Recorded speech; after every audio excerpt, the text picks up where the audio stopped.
What has been the biggest takeaway keeping the last year and a half in perspective?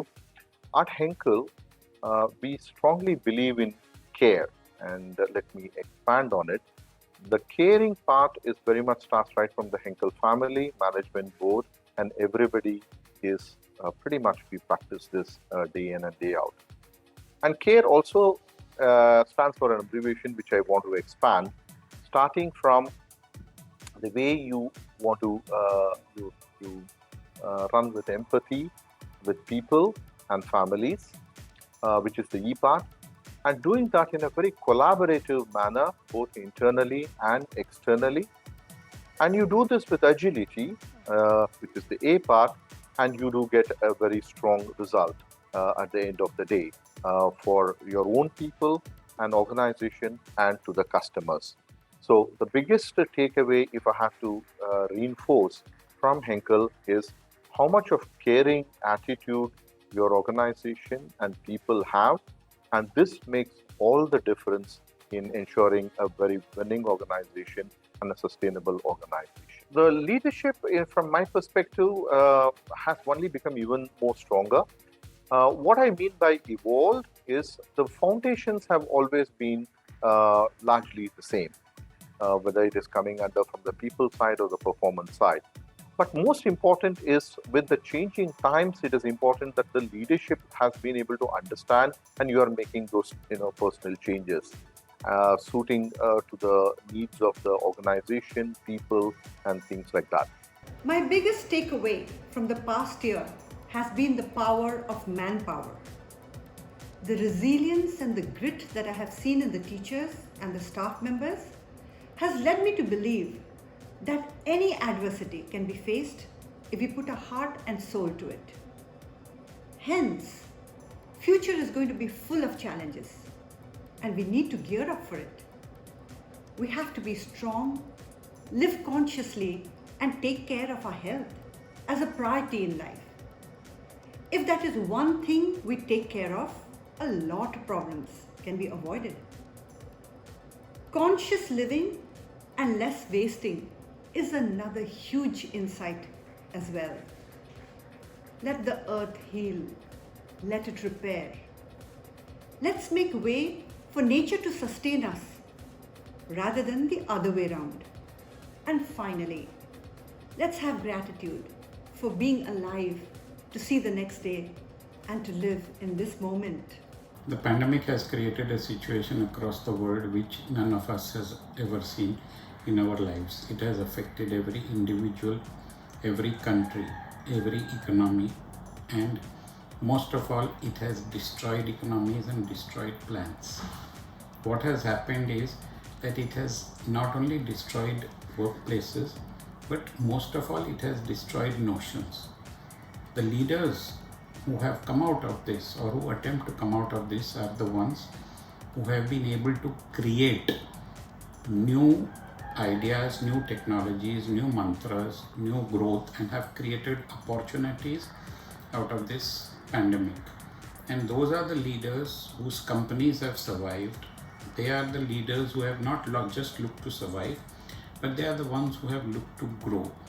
The first mantra that successful leaders have adopted, in my opinion, is that they have treated data as one of their bases on which their future plans are based.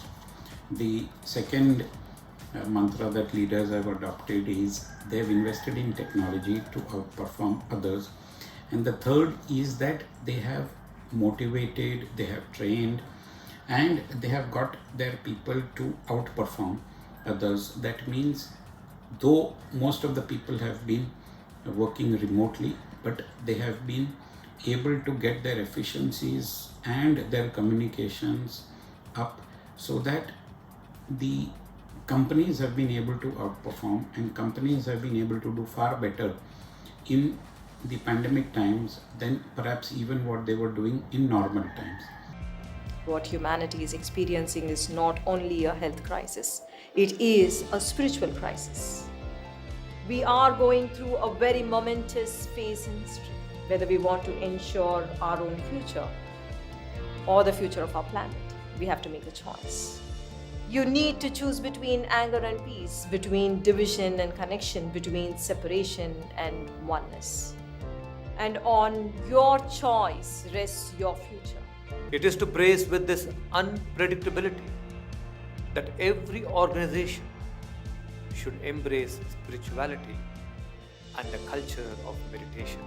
For then, you shift from competition, disappointment, and backbiting to symbiosis, cooperation, and clear thinking.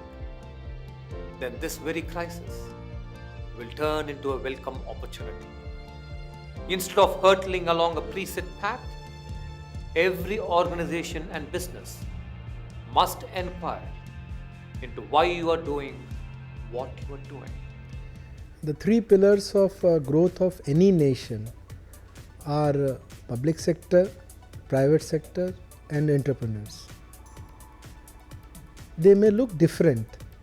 However, large number of processes within the public sector, private sector, and whatever is the organization of entrepreneurs are very similar. A nation can develop only when the best processes are followed by all the three sectors. Therefore, if we have to make exponential growth, there is a need that the leaders who are in the helm of affairs of one sector should learn the best practices from the other two sectors.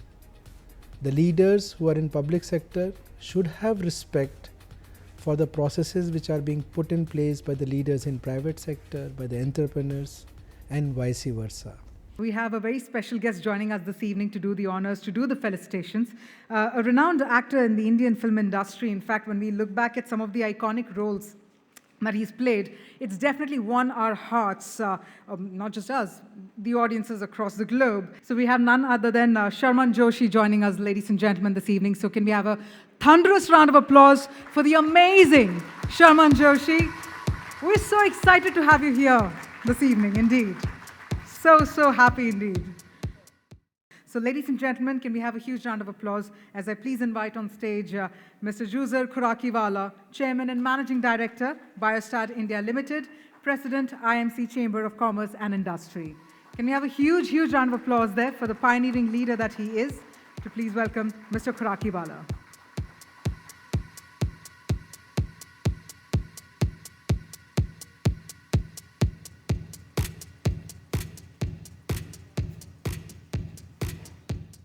Dr. B. Lakshmi Narayana, Managing Director and CEO, Sahiti Infratech Ventures Limited.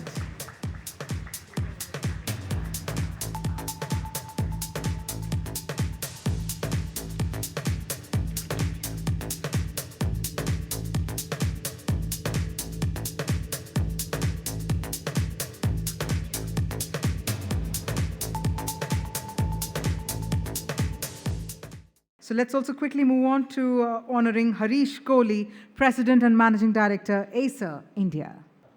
I am honored that I have been chosen as one of the influential leaders of New India 2021.